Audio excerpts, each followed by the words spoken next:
dim dum da na da dim da na na dim dum da na da dim da na dim dum da na. Suman TV ప్రేక్షకులకు నమస్కారం. భయం అనే పదం ఇది మనకి బాగా పరిచయం. ఎందుకు అంటే ఈ భయం అన్నది పుట్టిన దగ్గర నుంచే ఉంటుందా అంటే ఉంటుంది ఖచ్చితంగా. చిన్న పిల్లలకి ఉండే భయం వేరు. అయితే చుట్టూ పెద్దవాళ్ళు ఉంటారు, తల్లిదండ్రులు ఉంటారు, ఇష్టమైన వాళ్ళు ఉంటారు, బాగా చూసుకుంటారు. కొంచెం పెద్దయితే ఆ భయం పోతుంది. కానీ ప్రతి ఒక్క జీవికి అని కాకుండా మనిషికి ముఖ్యంగా ఈ భయము అన్నది ఎప్పుడు వెంటాడుతూనే ఉంటుంది. కారణం ఏమిటి అంటే ప్రప్రథమంగా మనకి 2 కారణాలు ఎక్కువగా కనిపిస్తూ ఉంటాయి. ఈ భయం ఎందుకు కలుగుతూ ఉంటుంది అంటే ఏదైతే మన దగ్గర ఉందో అది శాశ్వతంగా ఉండిపోవాలి, ఇది వెళ్ళిపోకూడదు, వెళ్ళిపోతే ఎలా, నేను ఎలా ఉంటాను అనే భయం. ఇక దేని గురించి అయితే మనం ఎప్పుడు ఆలోచిస్తూ ఉంటామో అది ఇంకా రాలేదేంటి, అసలు వస్తుందా రాదా, ఇది మన జీవితంలో ఉంటుందా ఉండదా అని మన మనస్సు అడిగే ప్రతి కోరిక ఏదైతే ఉందో అది తీరుతుందా లేదా అనేటట్టుగా ఆలోచనతో కూడుకున్న భయం. అందుకని ఏది ఉందో అది పోతుందేమో అనే భయం, ఏది లేదో అది రాకుండా పోతుందేమో అనే భయం ఇంకొకటి. ఈ రకంగా ఎప్పుడు మనిషి ఈ భయంతోనే ముందుకు వెడుతూ ఉంటాడు. కానీ ఈ భయం ఉండకుండా ఉండాలి అంటే ఏం చెయ్యాలి? పరిస్థితులు అన్నవి అలా చకచకా మారిపోవు కదా, అవి అలాగే ఉంటాయి. కాలం కూడా తన పని చేసుకుంటూ వెళ్ళిపోతూ ఉంటుంది. కాకపోతే మనకి బుద్ధి అన్నది ఉన్నప్పుడు, అది ప్రచోదనం అయినప్పుడు ఖచ్చితంగా భయము అన్నది ఉండదు. అందుకే అజ్ఞానాన్ని చీకటితో పోలుస్తారు. చీకటిలో ఒక కొత్త ప్రదేశానికి వెళితే అంటే మనకు బాగా అలవాటైన ప్రదేశము అయితే సరే ఇక్కడ ఇది ఉంది ఇది ఉంది అని మనం చెప్తాం. కానీ అలవాటు కాని ప్రదేశం అంటే అలవాటు కాని పరిస్థితి అలాంటిది వస్తూ ఉంటుంది. అప్పుడు అంతా చీకటిగా ఉంటే ఏ వస్తువు ఉందో తెలియదు, అడుగు వెయ్యొచ్చా తెలియదు, వెనక్కి అడుగు వేస్తే ఏమవుతుందో తెలియదు, ఏవేవి లేవో అవన్నీ ఉన్నాయేమో అని ఊహించుకుంటూ ఉంటాం. ఇలా ఈ భయము అన్నది వెంటాడుతూ ఉంటుంది. కారణం ఏమిటి అంటే ప్రకాశము అన్నది లేదు, వెలుతురు అన్నది లేదు, జ్ఞానము అన్నది లేదు. ఒక్కసారి ఈ జ్ఞానము అన్నది ఉన్నట్లయితే ఖచ్చితంగా భయము అన్నది ఉండదుగా. అయితే ఎక్కడ ఉంటుంది జ్ఞానం? మన మనుషులం కదా, ప్రతి ఒక్కరికి కూడా భగవంతుడు జ్ఞానం వేసే పంపించాడు. కాకపోతే ఆ బుద్ధి, ఆ జ్ఞానము అన్నది ప్రచోదనం కావాలి. అందుకని అమ్మవారిని వివిధ రూపాలలో ఉన్న ఆ పరాశక్తి మనలో ఉన్న జీవ చైతన్యం కేవలం మనిషికి మాత్రమే కాదు, ప్రతి ఒక్క జీవికి కూడా ఆ కదలిక, ఆ చైతన్యము, జీవము ఇచ్చేది అమ్మే కదా. అలా శివునితో అమ్మ ఉన్నారు కాబట్టి, ఆ శక్తి స్వరూపిణి ఉన్నది కాబట్టి ఆ లయము అన్నది ఆయన చేస్తున్నారు. సృష్టి అనేటప్పటికీ బ్రహ్మగారితో శక్తి స్వరూపిణి సరస్వతిగా ఉన్నది కాబట్టి ఆయన సృష్టి చేస్తున్నారు. శ్రీ మహావిష్ణు అనేటప్పటికీ స్థితికారకుడు, అంతటా ఆయన వ్యాప్తి చెంది ఉన్నాడు.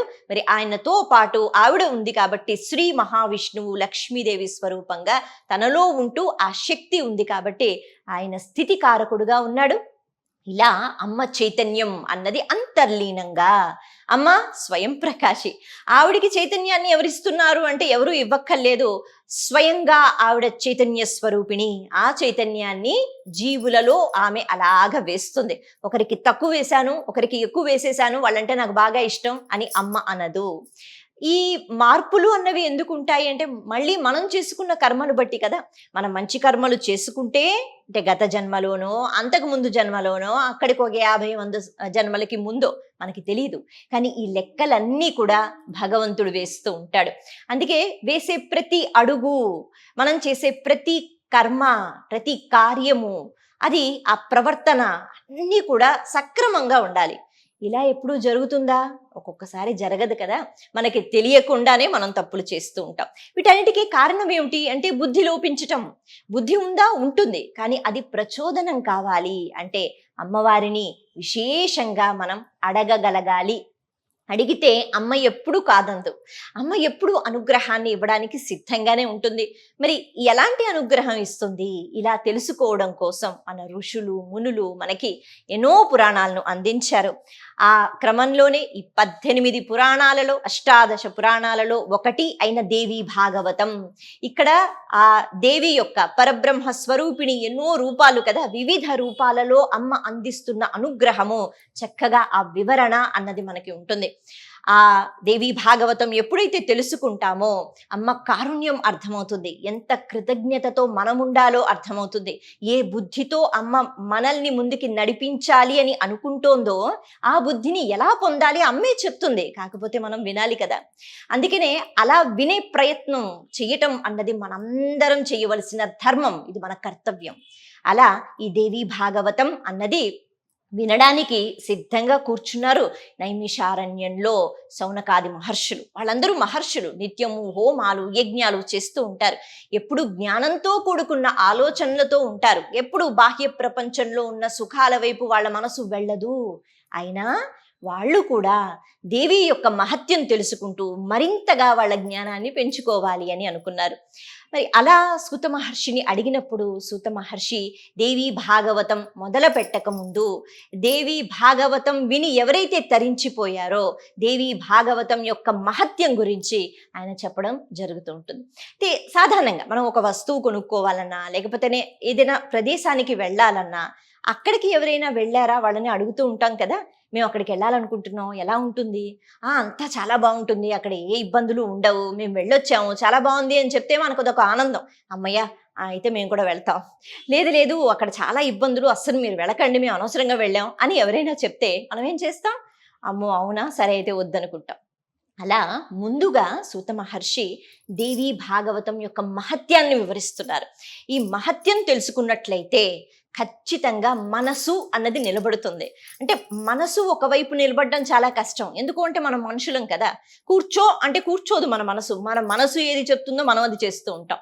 అందుకే గంటలు పూజలు చేస్తాం, కానీ అందులో కొద్ది క్షణాలైనా మన మనసు మన మాట విని కదలకుండా వేరే ఆలోచనలు లేకుండా కూర్చుంటుందా, చాలా కష్టం. అందుకే ముందుగా మహత్యం తెలుసుకోండి, అమ్మ కారుణ్యం తెలుసుకోండి. భాగవతం అన్నది ఈ దేవీ భాగవతం విన్న తర్వాత ఎలా తరించిపోయారో, ఎటువంటి కష్టాల నుంచి బయటకు వచ్చారో ఒక్కసారి తెలుసుకుని ఆ తర్వాత దేవీ భాగవతం విన్నట్లయితే ఖచ్చితంగా మనసు ఇంకా వినాలి అని అడుగుతూ ఉంటుంది. ఇది మనసుకి చాలా అవసరం అని ఆయన మొదలుపెట్టారు. అలా ఆయన ఒక సందర్భం గురించి చెప్తున్నారు. అంటే ఒకానొక సమయంలో అగస్త్య మహర్షి, ఆయన భార్య అయిన లోపాముద్ర, వీళ్ళిద్దరూ కార్తికేయుడి దగ్గరికి వెళ్ళారట. అంటే మహర్షులు కదా, వాళ్ళు ఏ లోకానికైనా వెళ్ళిపోతారు. వాళ్ళు అలా సుబ్రహ్మణ్యేశ్వర స్వామి దగ్గరికి వెళ్ళి, స్వామి దేవీ భాగవతం, దేవి అంటే ఎవరు, మళ్ళీ పార్వతీదేవియే కదా, అమ్మవే ఎన్నో రూపాలు ఎన్నో స్వరూపాలు, దేవీ భాగవతం మేము తెలుసుకోవాలనుకుంటున్నాం, అది కూడా నీ ద్వారా మాకు చెప్తావా అని అడిగారట. సుబ్రహ్మణ్యేశ్వర స్వామి మళ్ళీ వాళ్ళకి దేవీ భాగవతం అన్నది ఆ మహత్యం అన్న దాని గురించి ఆయన కూడా వివరించారు అన్న విషయాన్ని సూత మహర్షి శౌనకాది మహర్షులకు చెప్తున్నారు. పూర్వం బ్రహ్మ ఆయన మానసపుత్రులు అని కొంతమంది ఉండేవారు. ఎందుకంటే సృష్టి అన్నది అలా జరగడానికి మళ్ళీ బ్రహ్మ మానసపుత్రులు వాళ్ళు ఆ సృష్టి అని కొనసాగిస్తూ ఉండేవారు.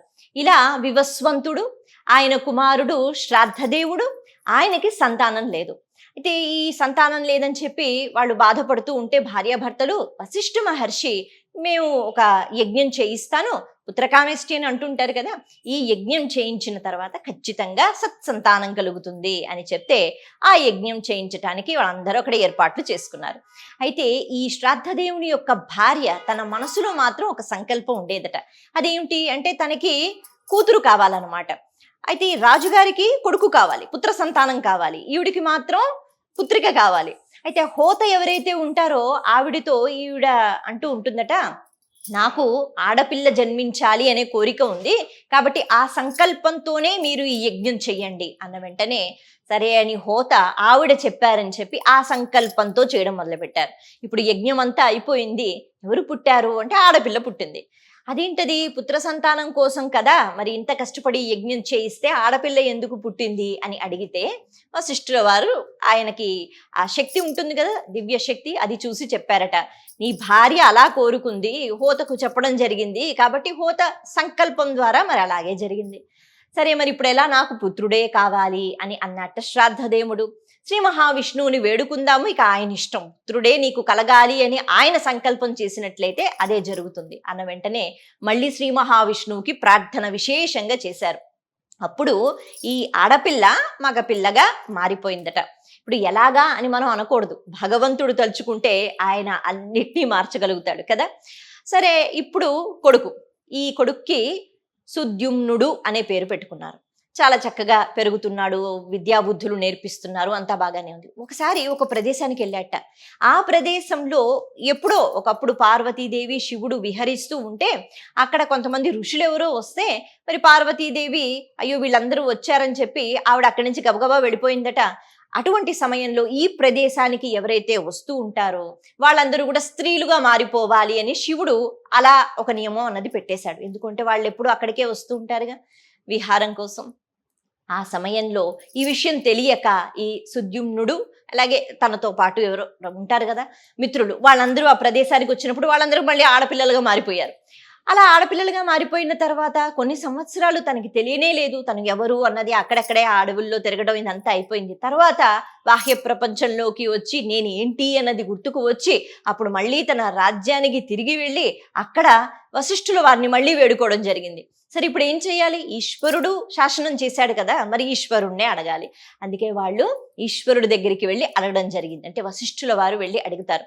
అడిగితే అప్పుడు పార్వతీదేవి కూడా అనుగ్రహించి, ఆవిడ తల్లి కదా, బిడ్డలకి కష్టం వస్తే ఆవిడే ముందుగా చూస్తూ ఉంటుంది. సరే ఖచ్చితంగా మీరు నన్ను ఆరాధించండి, నన్ను వేడుకోండి, అలాగే దేవీ భాగవతం అన్నది మీరు శ్రవణం చేస్తే, అంటే అందరూ చదువుకోలేరు కదా, అందుకని మీరు ఎప్పుడైతే వింటే ఖచ్చితంగా మీరు ఏదైతే కోరుకుంటున్నారో అది జరుగుతుంది అని అమ్మ చెప్పి పంపిస్తుందట.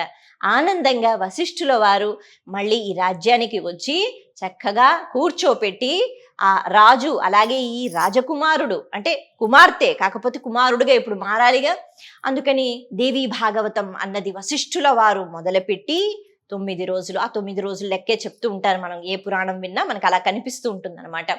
భాగవతం అంటే 7 రోజులు వింటూ ఉంటారు, లేకపోతే 7 రోజులు మనం అది పారాయణం చేస్తూ ఉండాలంటారు. దేవి భాగవతంకి వచ్చేటప్పటికి 9 రోజుల లెక్క చెప్తూ ఉంటారు. అలా విని చక్కగా పూజ చేసేటప్పటికి ఈ ఆడపిల్ల అంటే ముందు రాజకుమారుడుగా ఉండేవాడు కదా, మళ్ళీ రాజకుమారుడుగా మారిపోతాడు.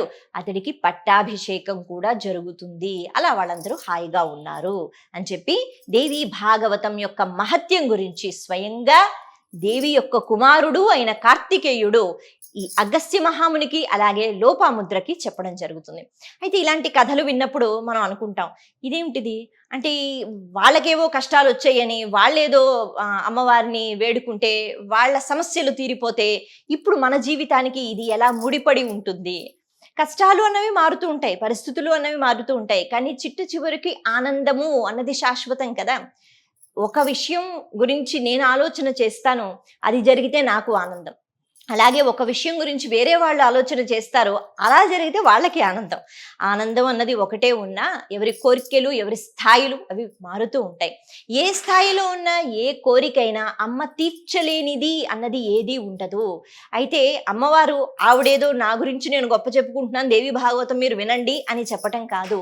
మళ్ళీ అమ్మ యొక్క కారుణ్యం అనుగ్రహం గురించి విన్నప్పుడు, దేవి భాగవతం విన్నప్పుడు ఎలా ఉండాలి, ఎలా ఉండకూడదు, ఎలా ఉంటే ఇటువంటి పరిస్థితులు ఉంటాయి, ఎలా ఉంటే ఈ పరిస్థితుల నుంచి బయటపడగలం, ఇవన్నీ కూడా మనకి తెలిసి వస్తాయి. అలా మనసు భగవంతుని మీద ఎప్పుడైతే నిలబడి ఉంటుందో ఖచ్చితంగా పరిస్థితులు కూడా మారినా మారకపోయినా పరిస్థితులకి అనుకూలంగా మన ఆనంద స్థాయి అన్నది ఉంటూ ఉంటుంది. అలా ఈ దేవి భాగవతం యొక్క మహత్యానికి సంబంధించి ఇంకా కొన్ని కథలు మనకి వినిపిస్తూ ఉంటాయి. వీటిని సూత మహర్షి చెప్పడం జరిగింది. వాటి గురించి కూడా మనం మాట్లాడుకుందాం ఇంకెప్పుడైనా. నమస్తే.